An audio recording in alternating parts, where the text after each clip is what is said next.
नवाब साहब रहे और नवाब साहब के एक नौकर रहा, उसके नाम रहे बुद्धू।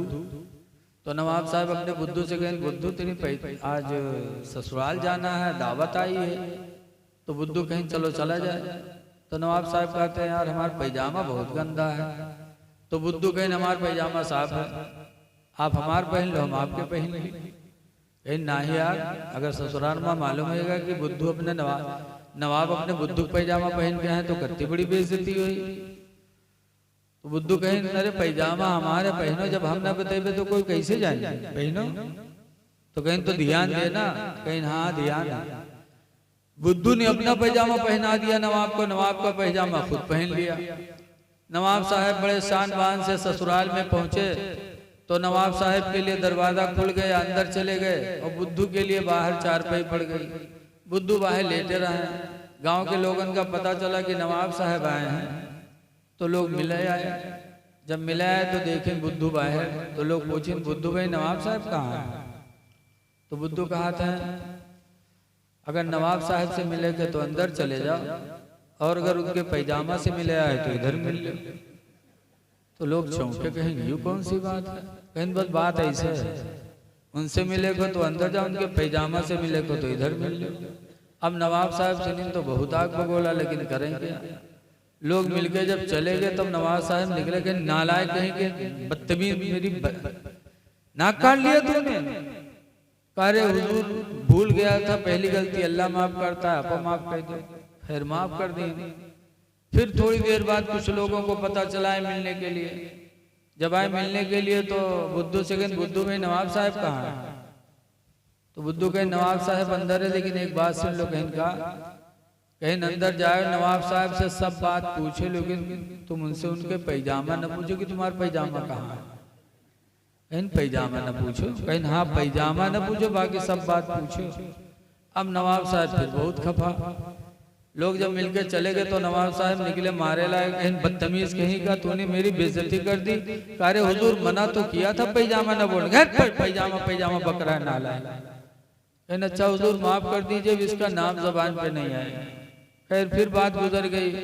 फिर कुछ लोग मिलने के लिए जब आए तो बुद्धू भाई से सलाम किया, पूछा बुद्धू भाई नवाब साहब कहाँ है? अब बुद्धू सर नीचे कर लिए, एक चुप 1000 चुप। बुधवा नवाब साहब कहाँ है रे? कुछ नहीं बोल रहे। फिर पूछे, अरे बुधवा बोल ना रे, नवाब साहब कहाँ है? मैं नवाब साहब को कैसे बता सकता हूँ? जब उनके पैजामा को नहीं बता सकता तो उनको कैसे बता पाऊंगा? मैं निकले नवाब साहब का मार के भगाएंगे। उसने जिद कर लिया था कि मौला नवाब साहब का पैजामा बता के रहूंगा। तो मारा भी गया, नौकरी भी चली। ऐ लोगों जिद न करो, जो हक बात हो उसको मान लो। टकना के ऊपर पैजामा पहना करो, मान लो। सलाम नबी पर पढ़ा करो तो खड़े होकर के पढ़ा करो, ताजीम खड़े होने में। तकबीर मस्जिदों में हय्या अला सलाह पर उठो। हुजूर ने फरमाया है, ला यंबगी ला यक़ूमुल इमाम वल मामूम हत्ता यक़ूल अल मुकब्बिर हय्या अला सलाह, कि न इमाम खड़ा हो न मुक्तदी खड़े हो जब तक के तकबीर कहने वाला हय्या अला सलाह न कह दे, कोई खड़ा ना हो। तो जो हक हो मान लो। ये नहीं कि हम वहां भी हैं तो खड़े हो जाए, सुन्नी हो तो बैठे रहे ना। नबी ने फरमाया है बैठने के लिए तो हय्या अला सलाह तक बैठे रहो। जब हय्या अला सलाह हो तब तकबीर में खड़े हुआ। सलाम नबी पर पढ़ा जा रहा है तो खड़े होकर के पढ़ा। लेकिन लोग कहते हैं, किताबुल फितन की एक रवायत पेश करते हैं कि हुजूर ने फरमाया है अपने सहाबा से, ला तकूमू कमा यकूमुल अजमी, इस तरह हाथ बांधकर न खड़े हुआ करो जिस तरह देहाती खड़े होते हैं। लिहाजा हुजूर ने खड़े होने से मना किया, तो गलत कहते हैं। इसका मतलब क्या है? हुजूर जब हुजरे से निकलकर सहाबा के बीच में आते थे और सहाबा खड़े होते थे तो खड़े ही रहते थे। हुजूर बैठ जाते थे, सहाबा खड़े ही रहते थे। तो हुजूर ने फरमाया कि जब मैं बैठ गया तो तुम भी बैठ जाओ, खड़े होकर तुम्हारी ताजीम होगी। अब तुम खड़े हो ऐसे मैं बैठा हूं, तो इस तरह ना खड़े हो जैसे कि देहाती खड़े हो। तो एक तरीका बताया, जैसे उस्ताद शागिर्द के बीच में आता है तो शागिर्द लोग ताजीम के लिए खड़े हुए, अब जब उस्ताद बैठ गया तो शागिर्द भी बैठ जाए। जैसे मजमे में कोई पीर फकीर स्टेज पर आता है तो सब लोग खड़े हो जाते हैं, और जब पीर साहब बैठ जाते हैं तो सब लोग बोलो बैठ जाते हैं। अब पीर साहब बैठ जाए, सब लोग खड़े ही रहो, तो पीर साहब क्या कहेंगे, तुम लोग भी बैठ जाओ।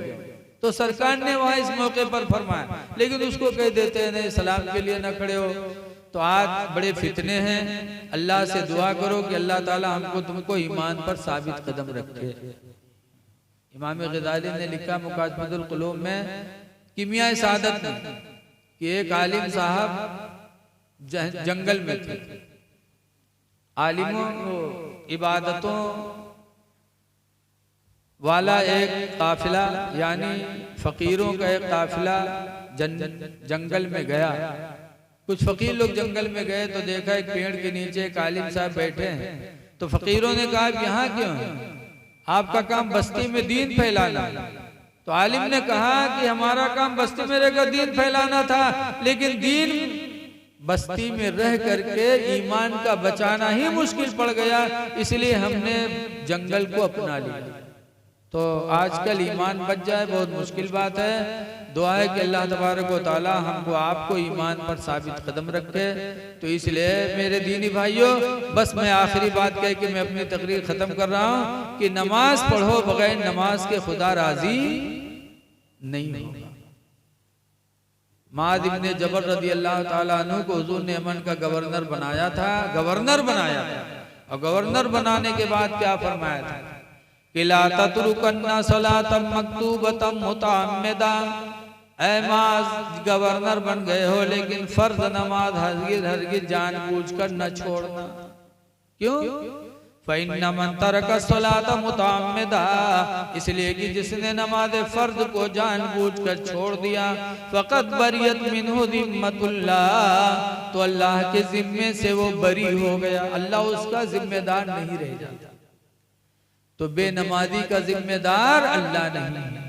इसलिए नमाज पढ़ो, और नमाज पढ़ोगे तो इंशाअल्लाह दुनिया में भी बलाओं से बचोगे। हमारा गांव खन्नापुरवा जंगल के दारे है। अक्सर लोग लकड़ी काटते हैं, पकड़े जाते हैं, मारे जाते हैं, छोड़े जाते हैं, फिर काटते हैं। एक दफा 3 आदमी पकड़ गए तो रुपईडीहा थाना, तो तीनों के पकड़ के पुलिस रुपईडीहा थाना में लेके गए।